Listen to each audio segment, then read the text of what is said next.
Fala pessoal, que Deus em Cristo abençoe a sua vida. Está começando mais um programa Pode da Glória e você sabe que é o meu, o seu, o nosso programa mais pentecostal da Grande Belo Horizonte. E hoje, pessoal, eu estou recebendo um casal de Deus. Eu tenho a certeza que o conteúdo de hoje é um conteúdo que vai edificar demais a sua vida, tá bom? Eles que são pastores da Igreja Batista Manancial, uma igreja assim de referência aqui na nossa Grande Belo Horizonte. E eu recebo hoje meu amigo, pastor Marcos. Amém, pastor Jorge. Prazer imenso Todo nosso, meu estar amigo. aqui participando desse... Eu apresento ou você apresenta a sua digníssima Não, esposa? pode apresentar, fica à vontade. E essa pastora chique, minha amiga, Oh, pastora meu Deus. Elaine. Obrigado, Senhor, gente. pastor. Fica à vontade. Amém. Eu Muito tenho obrigado certeza pelo que carinho. Amém. vai ser bênção esse Amém. programa de hoje, tá bom? Amém. Pastor, fala um pouquinho aí. Sua vida, pastora, ministério. Fica à vontade para se apresentar aí. Amém, queridos. É um prazer, né, pastor? A gente está aqui participando desse programa. Nós somos, como o senhor disse anteriormente, pastores da Igreja Batista Manancial, no bairro Santo Inês, aqui em Belo Horizonte. E temos desenvolvido um trabalho assim, bem bacana ali, né? Há alguns anos já. Nós já estamos ali há mais de 20 anos, né? Plantamos essa igreja, né? Deus tem dado graça, né? Glória a Deus. O desenvolvimento ali. Somos casados há 28 anos, Eita, né? glória. Vamos fazer 29 anos no dia 26 de dezembro agora de 2026. E temos 3 filhos, né? Já a pastora falar dos filhos aí também, né? Pra gente estar começando esse bate-papo aí para ser bênção na vida das pessoas. Legal. Pastora, fica à vontade. Hein? Amém, claro. Nós temos a Esté, com 25 anos. Esté já é formada, é advogada, é pastora, né? Trabalha com a gente no ministério, né? Envolvida na juventude, envolvida nos projetos da igreja. Né? Nós temos a Ana Luísa, que também é envolvida, liderança na igreja, e tem 24 anos e é formada em medicina, né? Formou ano passado, está começando a atuar agora. E nós temos o Pedro Vitor, com 19 anos, né? Atualmente ele está servindo na aeronáutica, né? Está começando a carreira dele, serve na igreja também, né? Na área da mídia, né? Na área de som. Estamos aí rompendo em fé a cada dia, né? Em família, né? Que é um dos fundamentos da nossa igreja, que é esse trabalho em família, né? Nós acreditamos na família, né? Nós ministramos isso porque nós vivemos isso e nós acreditamos nisso. É interessante, né, pastor, ter, né, minha esposa falando, um dos pilares da nossa igreja, é um dos, né, é justamente esse.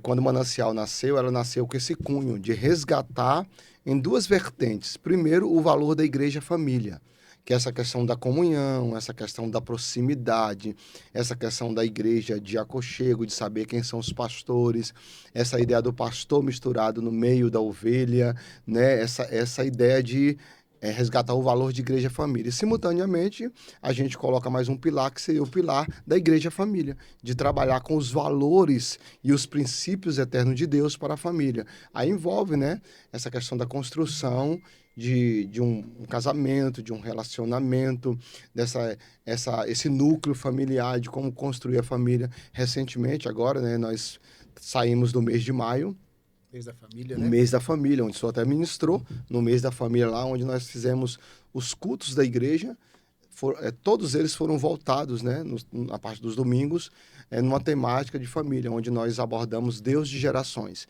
Então nós temos o mês de janeiro, que a igreja foca, que é o mês da família forte, onde a gente trabalha tudo voltado para a família, e maio, a gente volta também falando sobre família. E, paralelo a isso, nós temos os cultos da família, temos encontros de casais, e aí a gente vai construindo essa questão. Então vamos trabalhar em cima disso hoje aqui. Bora? Então, deixa eu fazer uma pergunta para vocês. Vamos embora. Como que consegue conciliar ministério, igreja e família? Porque eu reparo muito hoje uma dificuldade de muitos líderes que às vezes eles se dedicam demais à igreja e acabam esquecendo da família, né? A gente tem exemplo aí de pastores que às vezes são ótimos ganhadores de almas. Ganham muitos que estão lá fora e acabam perdendo os que estão dentro da própria casa. Hoje, nessa correria que a gente vive hoje, em pleno século XXI, para quem é pastor de igreja, pastora de igreja, como que faz para poder conciliar igreja e família ao mesmo tempo? Ok. Pode começar. Então, eu acredito que equilíbrio e prioridades, né? Eu acho que uma coisa que é muito importante é a gente diferenciar a igreja do nosso relacionamento com Deus, né? Eu acredito que no processo ministerial, um erro que se comete muito é prestar serviço, né? E o pastoreio, a gente não é chamado para prestar serviço. Nós somos chamados a um relacionamento com Deus e a ensinar uma igreja a ter relacionamento com Deus, né? A construir algo sólido, né? Com o Senhor. Por quê? Porque senão isso vira serviço, né? E quando só está no nível do serviço, eu passo a fazer e esqueço de ser. E aí é exatamente essa questão do equilíbrio, né? Quando nós somos, né? Nós somos do Senhor, nós somos filhos, né? Uma coisa que eu sempre ensinei aos nossos filhos, né, amor? Nós sempre construímos isso, foi a alegria de ir para a casa do Senhor. A alegria do servir. É. E nós tiramos deles a ideia de que a gente estava indo na igreja por obrigação, porque a gente tinha que ir, porque a gente era pastor, né? A gente sempre trouxe essa ideia de nós estamos aqui porque nós servimos o Senhor, nós temos alegria em se dedicar ao Senhor. Não é sobre fazer, é sobre nos relacionar com Ele, é sobre gratidão ao Senhor, né? Um coração de envolvimento com o Senhor, de relacionamento com o Senhor, né? E quando a gente desenvolve esse equilíbrio, né? Da minha parte, por exemplo, dentro do Ministério Pastoral, a forma com que eu olho, né, o meu esposo, com que eu olho o Marco dentro do ministério, eu não tenho concorrência, né? E muitas esposas acabam, às vezes, caindo nessa coisa, né? Do ministério do esposo ser uma concorrência para ela. E eu não tenho isso. Muito pelo contrário, né? Eu tenho alegria. Amém. Eu tenho alegria quando ele está servindo, eu tenho alegria quando ele sai para pregar, quando ele se envolve nas coisas, né, ministeriais. Então, eu acho que um dos pontos principais é isso, né? É você ter a prioridade. Qual que é a prioridade? Relacionamento com Deus. E a gente não pode se esquecer disso, né? Como que pastores, né? Às vezes, a gente estava até conversando anteriormente aqui, né? Como que pastores se perdem na caminhada? Porque, às vezes, o nível de prioridade estava errado, né? Priorizaram fazer e esqueceram de ser. Ou esqueceram do que eram. Nós somos filhos, né? E isso é para todos, isso não é só para uma classe. Né? Então entra Deus, família e a igreja? Sim, a gente tem que ter essa escala aí, né?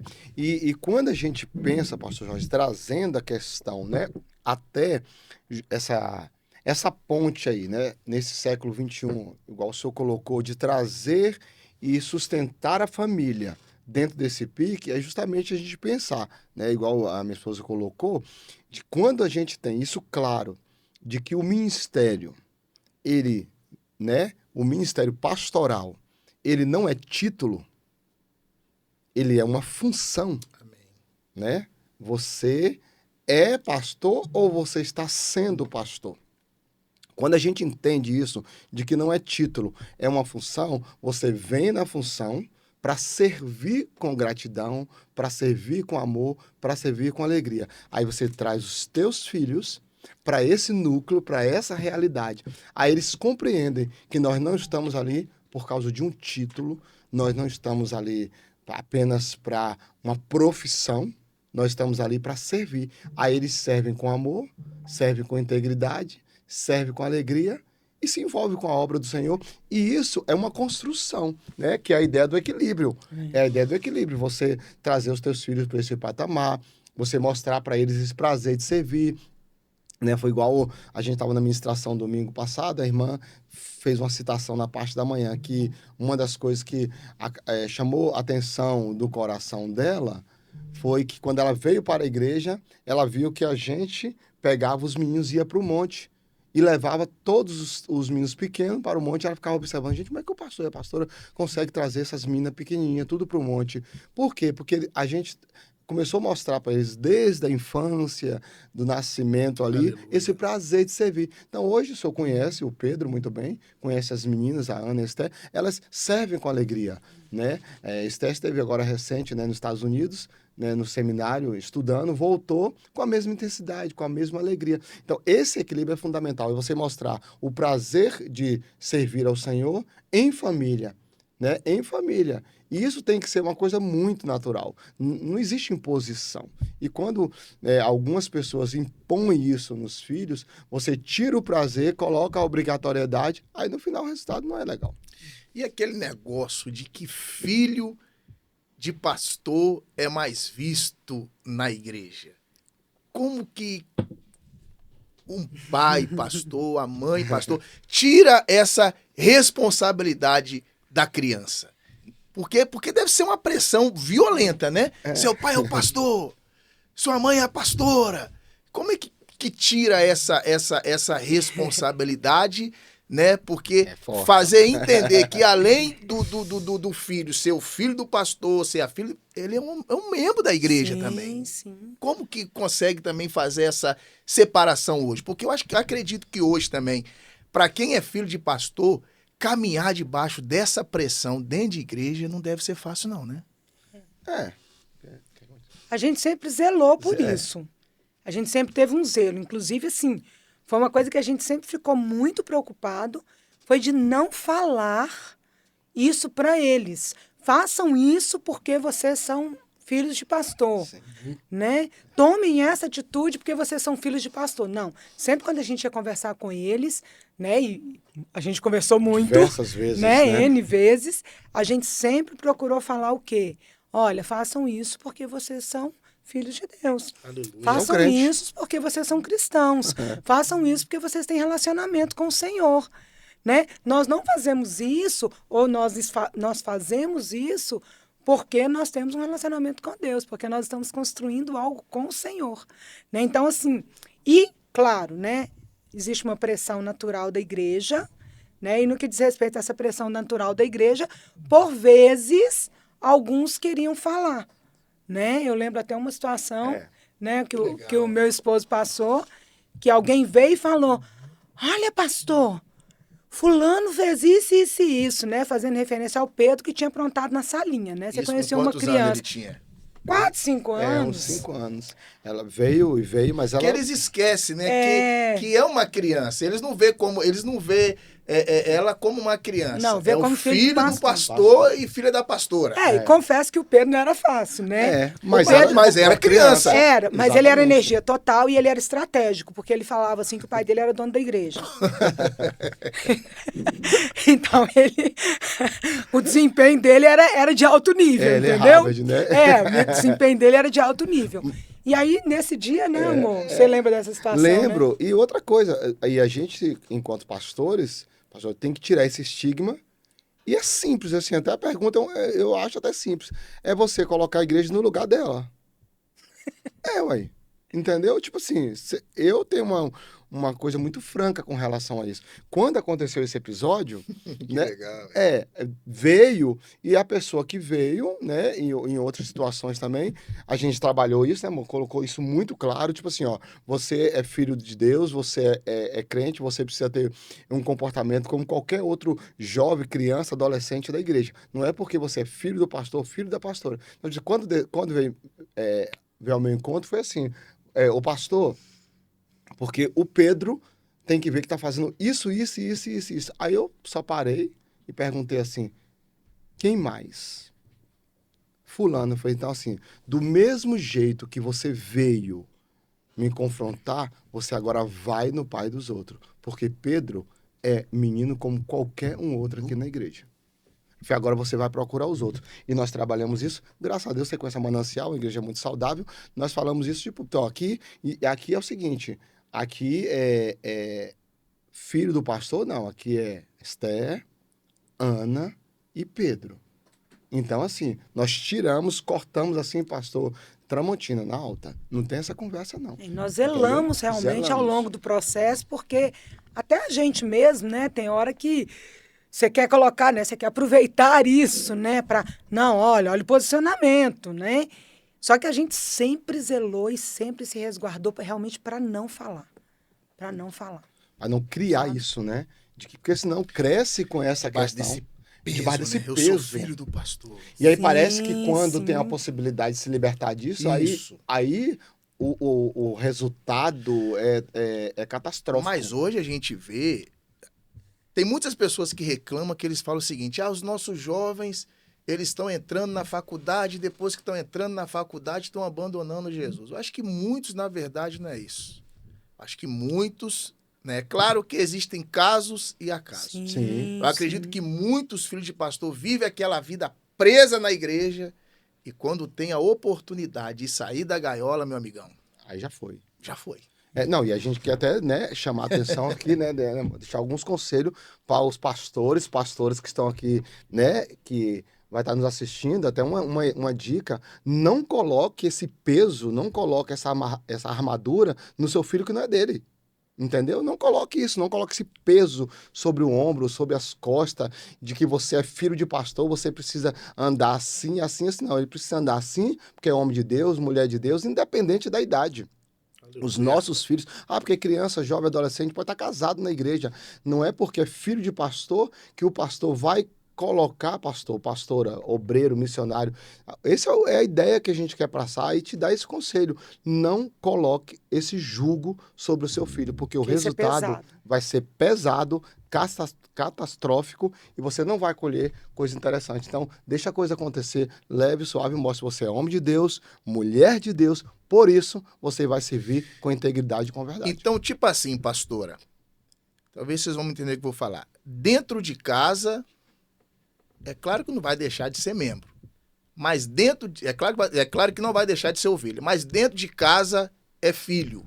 Filho, completo. Sim. E dentro da igreja é um membro da igreja, como qualquer um. Sim, sim. Mesmo sendo meu filho, mas é um membro da igreja como qualquer um. Sim. É isso, né? Claro, Sim. porque não tem que colocar privilégios, entendeu? Nem peso, nem privilégio. Nem peso, nem privilégio, porque aí você está agindo de forma equivocada quando você faz isso, entendeu? Porque existe também um outro extremo, das vezes a gente vê dentro de igreja com filho de pastor. Por exemplo, é aquele camarada que apronta e a liderança passa a mão na cabeça. Aí quando o filho do seu Joaquim erra, cacetada no filho do seu Joaquim. Tem esse extremo também, né? Tem. Sim, eu imagino que a falta dessa percepção, dessa... A gente volta para o ponto do equilíbrio, do equilíbrio. né? A gente volta para o ponto do equilíbrio, né? Porque, na verdade, assim, se não está sendo, né, feita uma correção no mesmo nível, né, talvez já existam até alguns outros problemas no que diz respeito a como se ver a correção, como se ver o ensinamento, né? Então, assim, lá em casa a gente conversa muito. Nossa caminhada todinha foi de muita conversa, de muita comunicação, né? Foi perfeito? Óbvio que não. Nós somos seres falhos, né? Em alguns momentos nós falhamos com eles, mas até sobre isso a gente gosta de conversar, né? Até sobre ter falhado, sobre em algum momento talvez não ter colocado da forma com que era para a gente colocar, né? E só que é uma construção.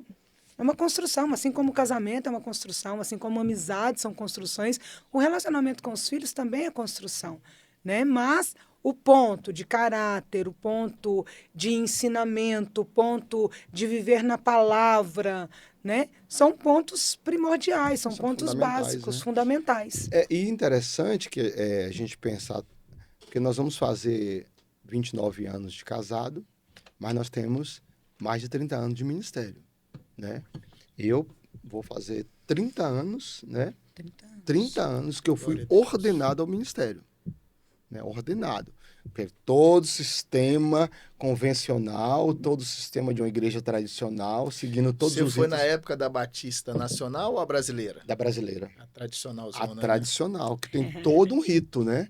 Tem todo um rito. Porque a nacional é renovada. É renovada. Isso. A brasileira é a mais É tradicional. tradicional. E aí eu sou oriundo, né? Filho da brasileira. Fui ordenado. Apesar de nunca ter sido tradicional. Embora. Cantor cristão, né? O estandarte desce. Mas ele nunca foi Mas tradicional. eu nunca fui não. tradicional, né? Então eu sempre participei de uma igreja pela questão toda histórica ali, toda bíblica. Mas minha formação é na Batista Nacional. Depois eu migrei para a Nacional, logo depois da minha ordenação. Então, 30 anos. Mas a gente não carregou, graças a Deus, e a gente não carrega, e fica para você essa dica aí, não carregar esse estigma de que antigamente, né, esse peso na família pastoral. Não, isso aí não. Pastor, para você que vai começar o ministério agora, assumindo uma igreja recente, mas isso já vem, isso é um estigma, isso já é cultural, foi colocado sobre a vida. Não, você tem que romper com esse ciclo. E há 30 anos, a gente nem tinha filhos. Quando nós casamos, tivemos nossa primeira filha, a gente já construiu isso, vai crescer dentro desse processo, até porque nós pastoreamos 5 anos no estado do Tocantins, na divisa do Pará, ficamos 5 anos lá no Tocantins, no início ali, Tocantins sendo desmembrado do Goiás, aquela loucura toda, e a gente tá... Qual ano isso aí? 2000, né? 2000. De 2000 a 2005. 2000 a 2005. 2000 a 2005. Então, assim, a Esther nasceu lá, a Ana nasceu lá e o Pedro nasceu aqui. Então, o que acontece? As meninas nasceram dentro desse contexto, que era um contexto de uma cidade, digamos assim, bem doutrinada pelo sistema assembleiano, né? E a gente vem com Batista ali também, tinha muita Batista tradicional, a gente entra na Batista renovada, que a gente assume a renovada lá, só que aí, aquela ideia toda, o filho do pastor não pode isso, se correr no corredor é porque é o filho do pastor, se derrubar uma cadeira porque foi o filho do pastor. Não, acabou. E os meninos não cresceram com isso, e nem hoje, a gente não, pastor Jorge, se tem uma coisa que a gente não aceita, é esse rótulo. Mesmo que assim, né, ao longo dos anos, é lógico, né, algumas pessoas sempre queriam fazer alguma pontuação e querer usar isso, né? E a gente sempre tirava, não. Eu vejo a alegria que seus meninos têm lá de servir a Deus. Glória a Deus. E os meninos servem com alegria mesmo, são envolvidos, têm prazer, são comprometidos, se dedicam. E outra coisa que uma família pastoral precisa, porque eu já ouvi crente falando bem assim, pastor não tira férias, não. Que o diabo não tira férias. Por que o pastor tem que tirar férias? E aí? Essa necessidade do descanso do pastor. Precisa. E muito. Fala aí, pastor. Fala pra cama, pra esse pastor aí que acha que é só igreja. E não quer entrar numa CVC da vida, parcelar aquela viagem lá pra Porto de Galinha 50 vezes no cartão. Fala aí, pastor. Fala aí pra esse pastor que não quer saber de descansar. Fala aí. Pastor, isso é surto, meu filho. O pastor que fala, eu não vou tirar férias. O diabo não tira férias. Por isso que ele é estressado do jeito que ele é, o diabo. É mesmo, não descansa, né? Aqui, não existe, pastor. E é o contrário de Deus, você vê Deus descansando, mas você não vê um capeta descansando. Olha que doideira. Pastor, isso é uma loucura, beira a insanidade. Porque, assim, eu não estou falando de uma viagem que você vai gastar o que você não tem, eu não estou falando disso. Eu estou falando que você tem que tirar um tempo de descanso e se você não tem condições de viajar, se você não pode fazer uma viagem para tal lugar, se você tem dificuldade até em parcelamento, em questões como essa, mas você pode ter um amigo, pode ter alguém que tem um sítio, tem uma casa, tem um lugar que vai te dar um repouso ali para você fazer isso. Mas você não tem... Olha, a gente sempre colocou essa ideia da viagem. Então, fica aqui a nossa dica. Pastor, pastora, você que ama a obra do Senhor, você precisa cuidar de você. Cuidar da sua casa, cuidar da sua família. Você precisa descansar, tirar um tempo. E isso nós temos como meta. E nós queremos te aconselhar a fazer isso. Não ultrapasse o seu limite. E nos tempos atuais, isso é prioridade, até para a própria saúde emocional.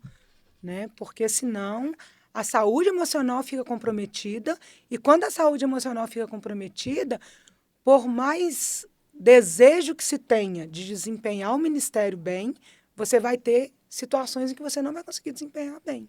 Né? Então, descansar. Até porque, né, eu sempre brinco que se isso fosse válido, cristão nenhum poderia tirar férias, então. Né? Porque a batalha ela não é do pastor, a batalha é da igreja, né? Quem está em guerra não são os pastores, a A igreja, igreja, né? né, tem que se posicionar em guerra, né? E a nossa luta, né, é a luta de toda a igreja, de todo cristão. Todo cristão precisa estar posicionado. Então, eu penso que nesse ponto aí, pastor, a gente vai também para a questão dessa separação. O pastor tem que ser espiritual, o pastor tem que orar, o pastor tem que ler a Bíblia, o pastor tem que jejuar, o pastor tem que preparar a igreja espiritualmente. E eu não acredito nisso, né? E a nossa igreja, ela ensina Sim. que cada ovelha se posicione, que cada igreja se mova para orar, para ler a Bíblia, para se mover no Ministério da Reconciliação, porque o Ministério da Reconciliação foi dado a A todos. todos. Exatamente. Foi entregue a todos nós. Então, a partir do momento que você se torna um reconciliado, você tem um chamado de Ele Deus. nos reconciliou com Deus e nos deu o E a gente ministério da motiva, né? reconciliação. E a gente motiva não só dentro disso, né? A gente não só motiva os pastores que nós temos na igreja, que são os nossos pastores que trabalham junto com a gente, mas a gente motiva a igreja, os membros, A a descansar. descansar, Sim. a fazer uma viagem, né? Virar o ano, descansar, vá para um sítio ali de um amigo, vai, porque senão você acumula. Tem acúmulo disso, volta ao pastor que se considera o super-herói, a pastora que considera o super-herói, não vou tirar férias, eu me dedico para a obra, o diabo não tira férias, eu não posso tirar porque se eu sair da igreja, a igreja não vai andar. Que loucura é essa? Que E doideira. aqueles que têm medo? Não, se eu sair de férias, quando eu voltar, a igreja está dividida. Não, porque aí ela já está dividida há muito tempo, ele que não sabe. Se tem esse pensamento, né? Se ele tem, porque ele já dividiu há muito tempo, entendeu? Se você tem uma equipe, pastor, você trabalha com essa equipe, você viaja, nós fizemos uma viagem, até uma das viagens mais longas nossa aí, pastor, graças a Deus, a igreja funciona normalmente, funciona super bem e não tem esse E, na problema. verdade, ao não longo existe. dos anos, né, a gente foi também amadurecendo nisso, apesar de sempre termos, né, a ideia de que deveríamos tirar férias, né, mas no início da nossa carreira ministerial, né, a gente ficava sempre zeloso, Sim, né, amor? sim. A gente, às vezes, não queria sair mais dias, né? E só que a gente começou a perceber que, às vezes, a gente saía muito pouco e a gente ainda voltava cansado, ainda voltava com algumas questões assim que a gente retomava a rotina muito rápido, né? E acabava ficando muito cansado, então a gente começou a ver que a gente precisava de aumentar um pouco, né? Colocou a viagem do meio do ano, que não era uma viagem tão regular, né? Então hoje realmente assim, aparecem as oportunidades, a gente já tira, né? Até alguns extras assim durante o ano, né, amor? Que isso Já faz tira. muito bem, A gente relaxar, faz julho, faz janeiro. né? Faz muito bem para E você esse volta desempenho do ministério. com a bateria, né, carregada, mostra para a igreja aquilo ali. E a igreja, ela celebra com isso. Ela vibra com isso, porque ela vê esse descanso, ela vê a motivação, ela vê o pastor, a pastora, todo mundo motivando. Isso é A fundamental. igreja bem construída, né, amor? Numa mentalidade correta, Numa né? mentalidade Aleluia. correta. O problema é que a gente precisa ter muito cuidado com essa questão de que tipo de igreja, que tipo de liderança nós estamos construindo e aonde a gente quer chegar. Porque senão você vai, não tira férias, eu tenho um controle, aquele pastor que quer ter o controle absoluto, ele não tira 2 dias, guerreiro, aproveita aí, ó, irmã, aproveita aí que vai ter um feriado, vai para um sítio, não, porque se eu sair da igreja, a coisa não funciona. Gente, que loucura é essa? Isso não existe, entendeu? Você constrói isso e a coisa anda. Bênção pura, pastor. Pra cima. E a questão também hoje de um pastor fazer um exercício físico. Essa importância também, né? É importante. Porque um tempo atrás era o capeta isso É aí, pecado, né? né? Nossa, Eu tenho um amigo meu, esse dia eu postei uma foto minha na academia, né? Assim, graças a Deus, eu tô indo com bastante frequência. Eu pensei, Varão, não vou na academia não, mas por que você não vai, Varão? É cheio de Jezabel lá. gente. Doideira. Seu Varão, mas aí você vai ter que sumir do mundo então, ué. Ele vai no supermercado, tem, ué. Você tá entendendo a mentalidade Sim, sim. de muitos líderes hoje em relação a isso? Porque até hoje tem pastor que bate contra um pastor que procura um exercício físico, melhorar o corpo, porque é o processo, né, pastora? É espírito, alma e e corpo. Como que a gente cuida do nosso espírito? Como que a gente cuida da nossa alma? E como que a gente cuida do nosso corpo, E não cuida do templo. que é o nosso corpo? Paulo fala sobre isso, né? Para que a gente apresente o nosso corpo, alma e espírito irrepreensíveis. Né? E eu acho que é um conjunto. Né? Eu, como psicanalista, né, como terapeuta, eu cuido, né, muito dessa área, né, nos pacientes. E uma coisa que eu trabalho muito é exatamente isso, é a saúde integral. Né? Por quê? Porque é como um tripé. Né? E um tripé, para ele estar equilibrado, as 3 vertentes precisam de estar firmadas, precisam de estar bem, precisam de estar sendo desenvolvidas. Né? Então, cuidar do corpo, né? Ir no médico, né? Porque às vezes é até uma coisa também. Não, mas ir no médico, não, eu vou orar e Deus age aqui, Deus faz aqui. Não, a gente precisa ir no médico. O Senhor concedeu a capacitação aos médicos para a gente olhar a nossa saúde, para a gente, né, acompanhar a nossa saúde. Né? A questão emocional hoje, né, da questão de um acompanhamento, às vezes não existe um problema nisso. Né? E isso foi dentro da igreja por muitos anos, muito criticado, inclusive. Né? Ah, não, se quer cuidado emocional, até porque a gente vem de uma questão cultural que quem procurava um psicólogo? Pessoas que tinham problemas. Né? Não era pessoas que estavam precisando de colocar um equilíbrio na questão emocional. Né? Eram pessoas com problema. Então, criou-se essa questão, né? E não, se você é um cristão, você não tem nada disso, está tudo resolvido.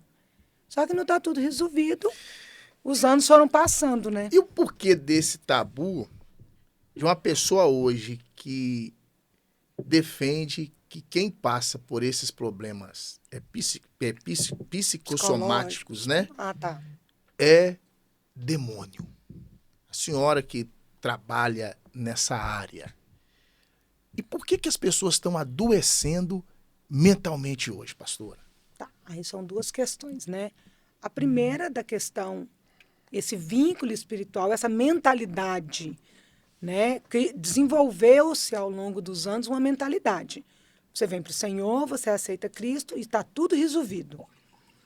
E aí, quando a gente põe o está tudo resolvido, a gente eliminou os processos. Passa na 7 sexta-feira da libertação, né?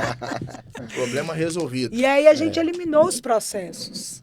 Né? E os processos, eles são processos espirituais e eles também são processos emocionais. Né? Então, a gente tem essa dinâmica do processo espiritual e do processo emocional. Só que, ao longo dos anos, isso ficou mesclado. Isso ficou misturado. E, por ficar misturado, perdeu-se esse entendimento. Né? De que precisava de se tratar, de que precisava de se cuidar.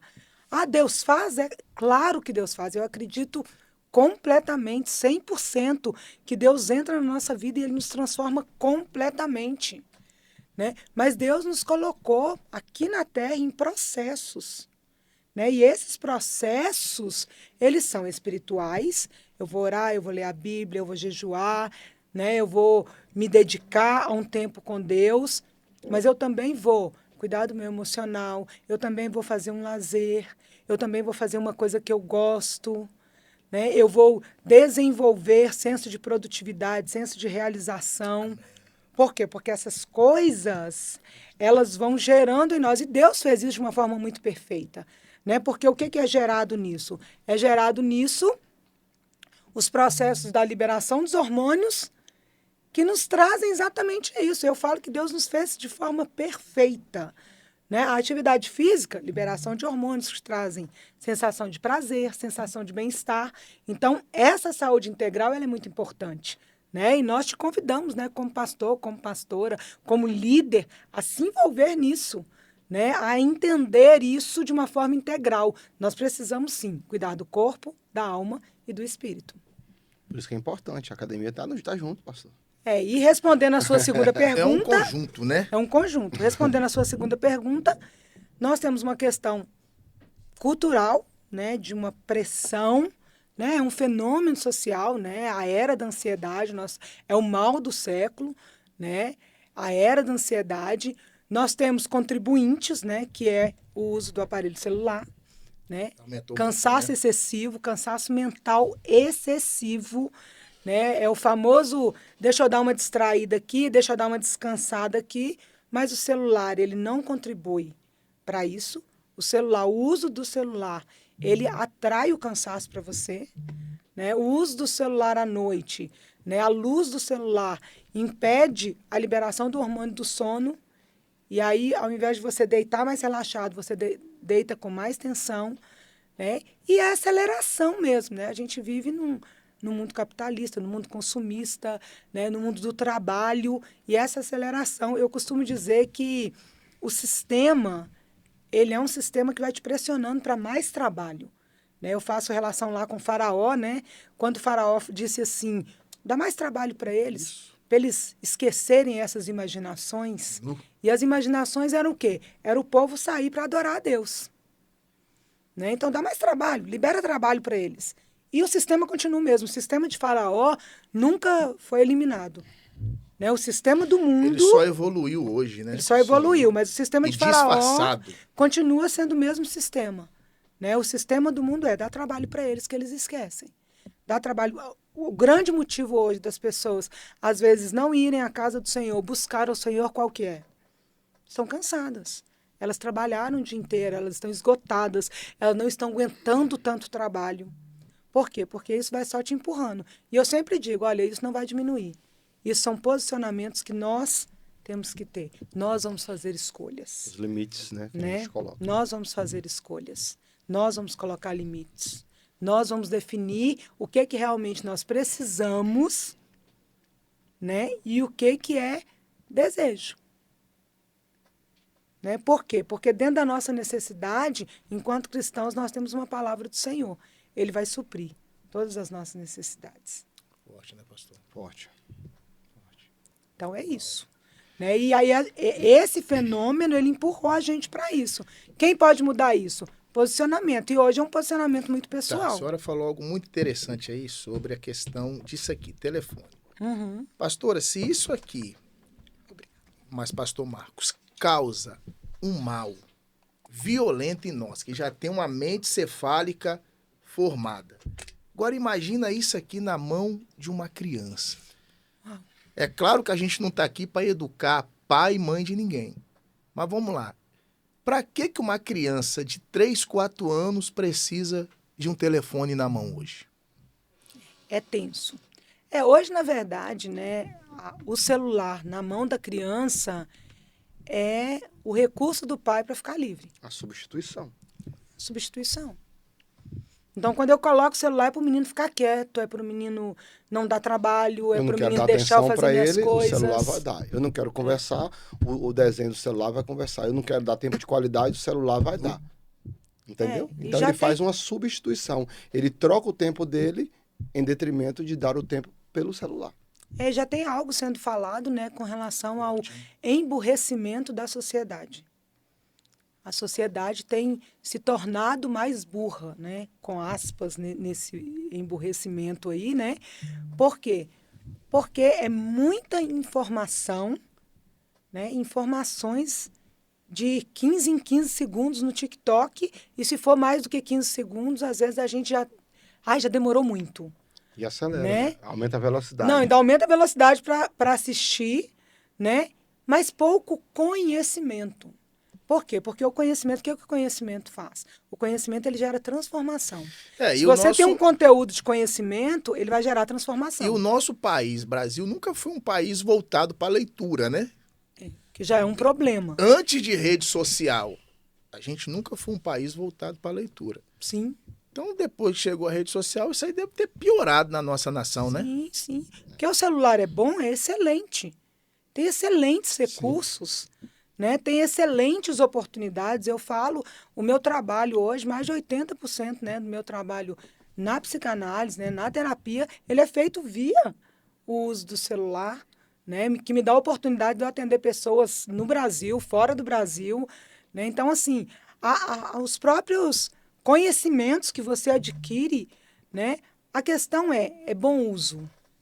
Né? Tudo na vida que a gente tem acesso, né? Se for bem utilizado, se for bem aplicado, vai ser bom. Só que há uma tendência de você sempre querer aquilo que vai te relaxar, né? Aquilo que é mais fácil. Né? E o mais fácil pode ser comprometedor. Inclusive com relação a essa questão do adoecimento emocional. né, as redes sociais, a produção das redes sociais, elas têm um ponto já de comparativo. Isso. Né? E a questão do comparativo, ela te empurra para esse lugar de adoecimento emocional. Né? Porque se você está ali, você está vendo uma coisa que você estava querendo e o outro já tem, isso te empurra para o lugar, né, de tristeza, te empurra para o lugar de frustração. Né? Então, tem toda uma conexão aí também desse adoecimento emocional. E muitas vezes, na verdade, não é a realidade, né? Porque Inúmeras vezes, inúmeras vezes o que parece ser não é. Porque nem tudo que parece é. Então, você é desafiado a isso aí, a tentar se comparar com o outro, a tentar achar que você tá mal porque o outro tá bem, quando na verdade o outro apenas postou para só movimentar o engajamento, enfim. E isso dá esse adoecimento aí. Né? E o senhor tocou na questão de estudos, né, pastor? Nessa época de leitura, nessa época de se qualificar, é uma questão também que tem que os pastores precisam ter um pouquinho de atenção com relação a isso. Incentivar a igreja, A leitura, né? E ao estudo, né, pastor? Ao estudo mesmo. Ao estudo, a estudar. Ao crescimento, né, na vida secular. Né? Profissionalmente falando, porque nós somos chamados para ser usados também nesses campos, nessas áreas da sociedade. Quem é que vai estar no consultório? Quem é que vai estar no escritório? Quem é que vai estar no mercado? Quem é que vai estar no comércio? Quem é que vai estar qualificado para entrar dentro de algumas esferas? Por exemplo, tem esfera, pastor, que quando a gente está qualificado, a gente entra. Isso aí. E a gente muda aquilo ali, entendeu? Muda aquela situação. Mas, culturalmente falando, e há muito tempo, não, o pastor não pode nem estudar. Era até proibido, né? Essa questão. O membro não é motivado porque não precisa, fica naquele trivial ali. E a gente precisa mudar essa mentalidade. Precisa mudar essa A gente não é daqui, a gente é do céu. Entendeu? Tem que mudar essa mentalidade, né? De poder ter acesso a outros ambientes, a outros públicos para que o evangelho seja pregado, para que as pessoas te vejam como carta viva, como diz a palavra do Senhor, né? Através da sua profissão, através da sua influência, né? Através de você poder saber entrar e sair em qualquer lugar. Então, né? Já que a gente fala de família, de pastor, né, motivar os filhos. Pastor, motivar seu filho a estudar, motivar a sua filha a estudar, motivar, sabe? Então, na opinião de vocês acham que durante muito tempo, muitos cristãos, ou a igreja, há um tempo atrás, foi ensinada a não prosperar, a não vencer, a ter aquele pensamento pequeno, não, eu não sou daqui, eu sou do céu, a minha pátria nem aqui. E hoje, esse pensamento, hoje, também na igreja, tem mudado. A questão é que uma verdade não tira a outra. Né? É verdade, nós não somos daqui. É verdade, nós precisamos de pensar nas coisas que são do alto. Aleluia. E não nas que são da terra. Isso é verdade, isso é real. Mas essa verdade... Mas essa verdade, ela não retira a outra. E qual é a outra verdade? Nós precisamos de ser influência na sociedade. O Senhor nos chamou para ser o quê? Sal da terra. Amém. Então, a gente está na terra e vai fazer diferença na terra. É para a gente ser luz aonde? No mundo. Então, a gente vai estar no mundo e a gente vai iluminar, a gente vai trazer luz, né? E você vai trazer luz aonde? Nas trevas. Então, essa mentalidade, né, paroquialista, né, da igreja fechada, né, só o seu núcleo, só a sua bolha, né, a gente precisa de lutar contra ela e de quebrar isso, né, e de entender que de entrar nos lugares influentes mesmo, né? Influentes da sociedade. Ter trânsito livre. A área da saúde, a área da educação, né? A área financeira, a área da política. Né? São as áreas da sociedade. O cristão, ele foi chamado para ser sal na terra. Amém. Influenciar em todas as áreas. Mudar essa realidade, né, pastor? E hoje, glória a Deus. Precisa desconstruir isso. Né? Precisa desconstruir isso aí. Sabe assim, tem pastor que você vai falar com ele assim, ô varão, né? Vamos fazer um curso aí para você qualificar. Não preciso disso. Como assim? O Espírito Santo é meu professor. Não, tá. Não, e até, né, sobre essa questão. São verdades que são Sim. entendidas da forma errada. Sim. E são liberadas da forma errada. Você usa sua preguiça, porque na verdade você não quer estudar porque você é preguiçoso. E aí você usa a sua preguiça para... Aí você usa esse ditado... Um princípio bíblico. Um princípio bíblico. Para validar uma preguiça sua. Para validar uma preguiça sua. Né? Você usa um princípio para validar. Então, né? Aí começa essa doideira aí, né? De não ter acesso, de não poder conversar.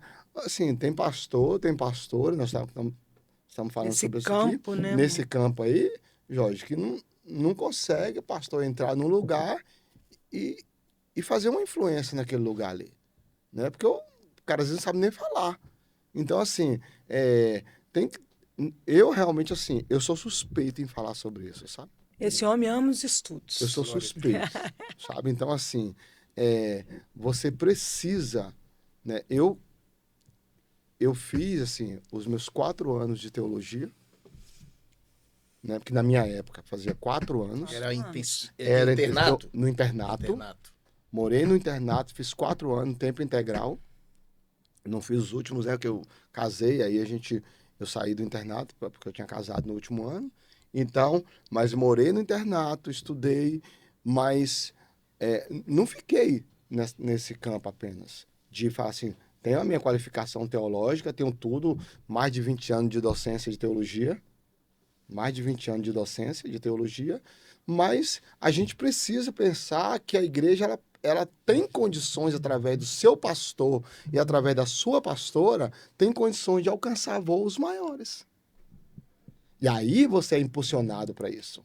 Você é impulsionado a se qualificar, a estudar, fazer um outro curso. Uma coisa muito legal que ele faz, né, é impulsionar os meninos, né? Os nossos jovens. O Marco, ele pega os meninos. Pastor. Né? Hoje o Marco é formado em letras, hoje o Marco tem direito, né? Advogado, né? E ele impulsiona os meninos, ele pega os meninos terminam o ensino médio, o que você vai fazer?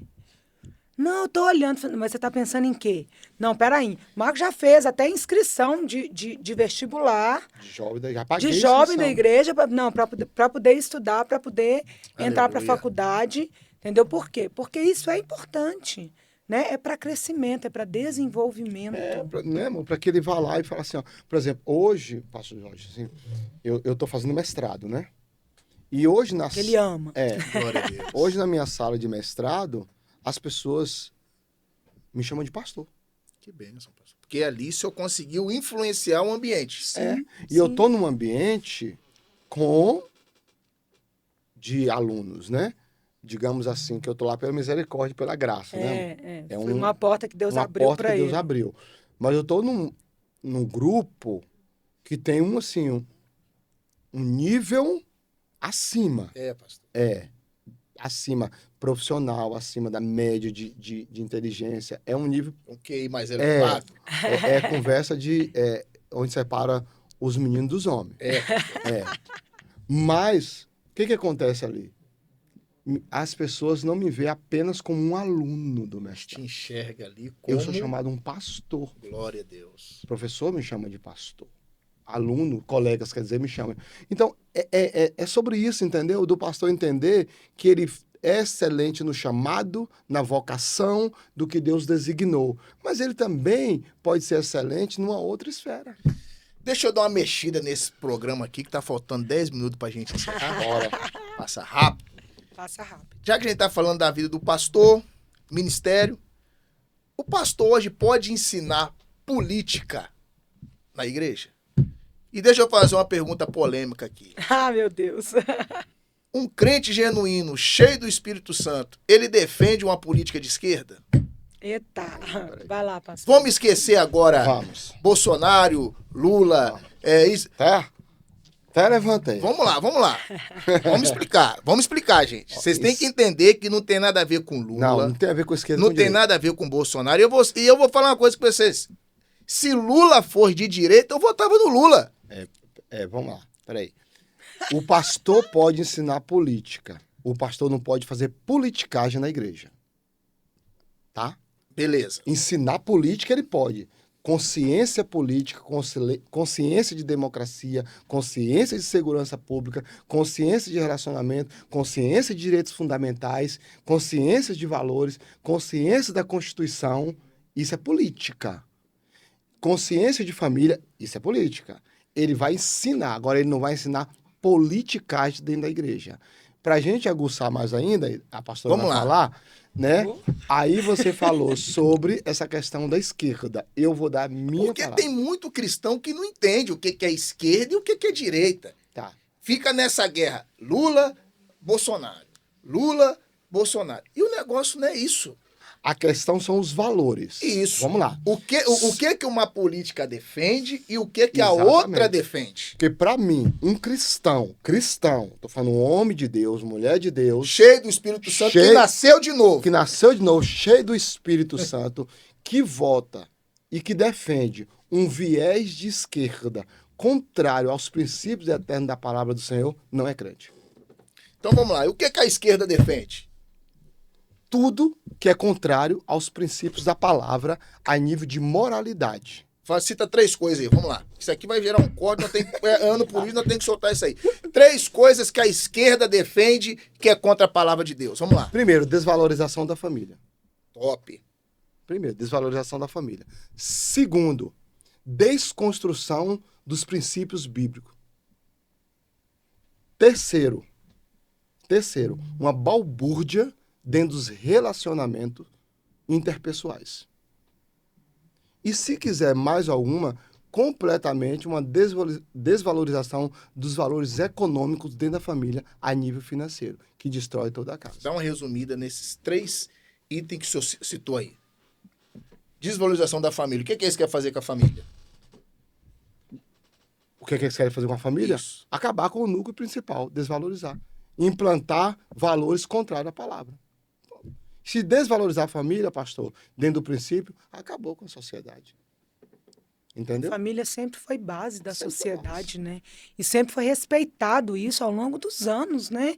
Independente da igreja, nós não estamos falando aqui da igreja em si, né? O princípio da família, a família como base para uma estrutura social organizada, ela sempre esteve presente, né? E hoje há uma desconstrução total com relação a isso. E não é sobre Bolsonaro, não é sobre Lula.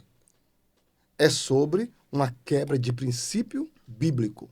Inclusive, eu acho que a gente só gasta energia com isso. Sim. Essa questão Bolsonaro, Lula, porque politicamente falando, nós vamos ter problema dos dois lados. Eu perguntei isso para vocês por quê? Porque eu tenho muito amigo que o pensamento dos caras é pensamento de direita. Eles defendem família, eles são contra a ideologia de gênero, mas eles votam no PT, no Lula, por quê? Porque eles se identificam com Lula. E qual é a conversinha? Que o Lula ajudou os pobres. Mas isso aí é... Então tem muita gente hoje que não tem esse entendimento do que a esquerda defende, do que o pensamento de direita defende, e hoje há essa necessidade em muitas igrejas de ser explicado isso para os membros, para eles poderem entender e sair dessa bitolagem de Lula, Bolsonaro e entender isso, que é uma política de esquerda e uma política de direita. Eu acho que a gente volta para esse ponto que o Marco colocou, né? Que é ensinar os valores, né? É trazer consciência política. Consciência. Né? Agora, confesso que hoje se torna bem delicado você trabalhar pontos de esquerda e direita, até porque é uma coisa que a gente nem tinha, né? Há 20, 30 anos atrás, nós sempre tivemos isso, né, se manifestando em partidos, mas a gente não tinha essa divisão que nós temos hoje, né? Esquerda, direita. Que hoje está bem... Porque nós temos hoje uma ideologia ensinada pela esquerda, que é uma ideologia completamente contrária à palavra. E não tem como, gente. Isso é óbvio, pastor. Não tem como. Você que defende a palavra, votar em quem é contra a palavra. Contra os valores da palavra. Porque você acha que fez uma beneficência, que fez um assistencialismo. Porque nessa tônica aí da esquerda, não é um serviço social, é um assistencialismo. Apenas um assistencialismo. Eu te dou ali, depois de 4 anos eu volto a te dar de novo.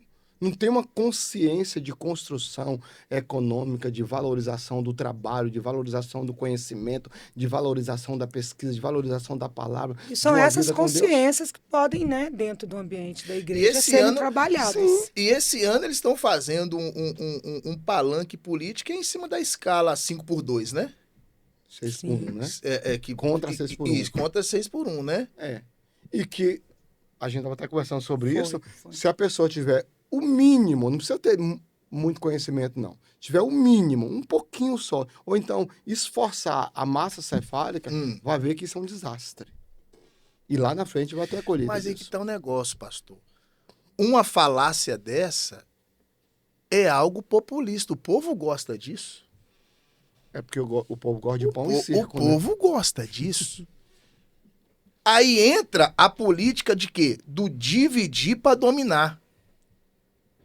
Mas quando se tem, pastor, essa consciência que o senhor perguntou, de ensinar os membros, a questão da... Não vai ensinar politicagem, não vai ensinar Lula, Bolsonaro, vai ensinar uma consciência política, vai ensinar o que a palavra fala, vai ensinar como a família deve se comportar, como a economia deve se comportar. E se tem essa consciência, acabou, meu irmão, a gente muda a história. O problema é que as pessoas estão apenas na superfície, com a preguiça de ler, com a preguiça de ouvir, e elas não querem aprofundar. E quem não se aprofunda, quem não nasceu para dominar, será dominado.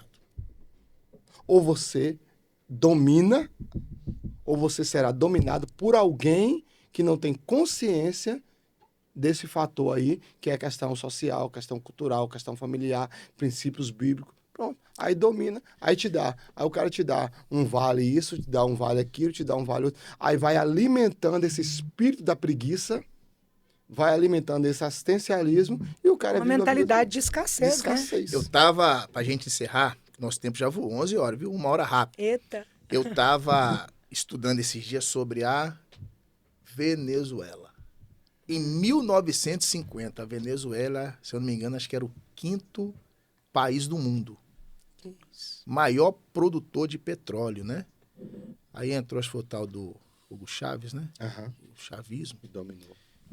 E tome projeto social, e tome projeto social, e tome isso, e tome isso, e tome isso, e tome isso.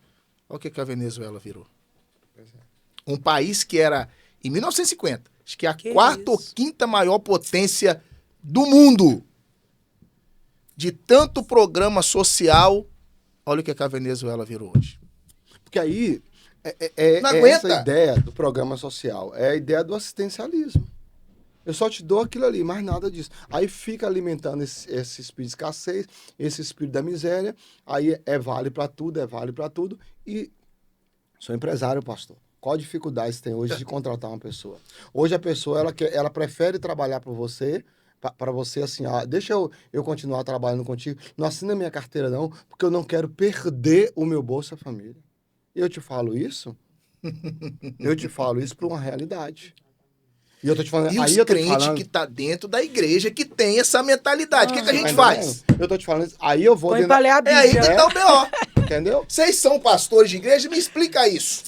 Põe pra ler a Bíblia. Pra valer a Bíblia. Então, assim, eu já tive gente me procurando, né, para o meu trabalho, empresário, que eu atendi, falando assim comigo, como é que eu faço aqui? Eu falei assim, não, então, pode dispensar. Você não vai contratar com essa mentalidade. A pessoa é demitida, aí, beleza, tá no seguro-desemprego, ok, não quer abrir mão disso também, não sabendo que vai refletir lá no final na aposentadoria, quer ficar aqueles 4 meses ali recebendo aquilo, lá na frente vai refletir, ela acha que é só aqui momentâneo, não quer voltar ao trabalho, e quando volta, pegou os 4, 5 meses, seja o que for, dependendo do momento, ela recebe, quando volta, conseguiu um emprego, então vamos assinar a carteira aqui, não posso, não, segura um pouquinho aí, porque se eu assinar eu vou perder, não conhece a legislação direito, aí o cara se coloca sob risco na empresa dele, coloca ela em risco, vira essa confusão, por quê?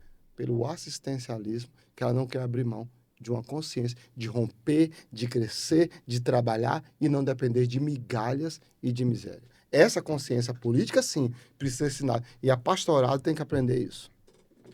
E por isso o cristão tem que estar envolvido na política, sim. Porque eu vejo a nossa nação hoje, gente, como uma bomba relógio. Por quê? Você pega os movimentos feministas hoje. Qual que é o problema que o movimento feminista coloca na cabeça da mulher? Qual que é o problema da mulher hoje? É o homem. Aí você pega a pessoa que é moreninha igual eu. Qual é o problema do moreno hoje? É o branco. Qual é o problema hoje do empregado? É o patrão. Você pega o cara que tá roubando, matando, ele é vítima de quem?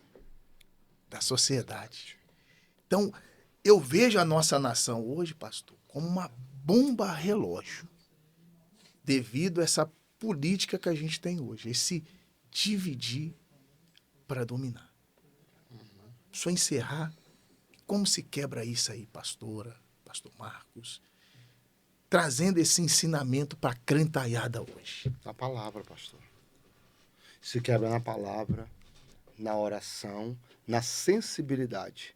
E no posicionamento. E no posicionamento. E Deus vai dar graça. E no nome de Jesus, o Brasil vai ser livrado dessa praga. Em nome de Amém. Jesus. Então, olha para a câmera aí. Vou deixar a pastora. Olha para a câmera, pastor. Então, vamos finalizar com a senhora. Olha para a câmera, que essa pastora tá chique. Então, vamos lá, pastor. Um crente que nasceu de novo, cheio do Espírito Santo, ele corre de votar nesse partido das trevas aí. Vamos lá. Finaliza aí para nós. Porque a senhora tá muito boazinha no podcast. Meu Deus. Aí finaliza que isso aí. Na Uma orientação verdade, para esse pessoal votar certo. consciência política, né? Vote nos valores que se assemelham aos valores do reino, né? Na verdade, nós devemos caminhar nessa direção, né? Nosso fundamento são os valores do reino. Então, escolha a partir de valores que são os valores do reino. Deus abençoe sua vida.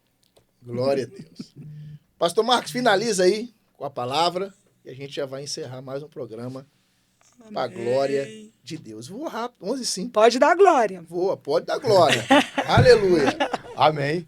Né? Que Deus... Deixa o endereço da igreja. Que Deus abençoe poderosamente sua vida, né?